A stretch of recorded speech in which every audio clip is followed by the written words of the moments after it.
အင်ဒိုနီးရှားကာကွယ်ရေးဝန်ကြီးဌာနကအိန္ဒိယရဲ့ BrahMos ဒုံးကျည်စနစ်တွေဝယ်ယူဖို့သဘောတူညီချက်ရရှိထားပြီဖြစ်တယ်လို့ပြောရေးဆိုခွင့်ရှိသူ Rico Ricardo Sirek ကအတည်ပြုထားပါတယ်။ဒီဝယ်ယူမှုဟာအင်ဒိုနီးရှားရဲ့ရေကြောင်းကာကွယ်ရေးကဏ္ဍကိုခိမိအောင်မြင့်တင်ဖို့ရည်ရွယ်တာဖြစ်ပြီး2023ခုနှစ်အတွင်းက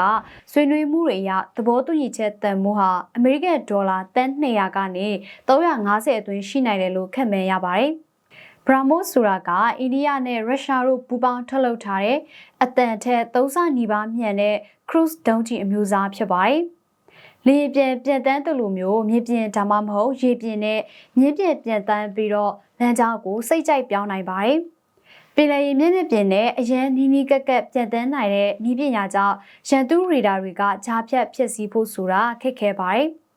အင်ဒိုနီးရှားဟာဖိလစ်ပိုင်ပြီးရင် BrahMos စနစ်ကိုဝယ်ယူတဲ့ဒုတိယမြောက်အရှေ့တောင်အာရှနိုင်ငံဖြစ်ပါတယ်။ကျွန်းစုနိုင်ငံဖြစ်တဲ့အင်ဒိုနီးရှားဟာရေပိုင်နက်နဲ့တီးသက်စီးပွားရေးဇုံအတွင်းကျူးကျော်ဝင်ရောက်မှုတွေကိုတားဆီးနိုင်စွမ်းမြင့်မားလာပါတယ်။တောင်တရုတ်ပင်လယ်နဲ့ထိစပ်နေတဲ့အင်ဒိုနီးရှားရေပိုင်နက်ထဲကိုတရုတ်ငါးဖက်သင်္ဘောတွေဝင်လာလေးရှိတာကိုတားဆီးနိုင်တော့မှလည်းဖြစ်ပါတယ်။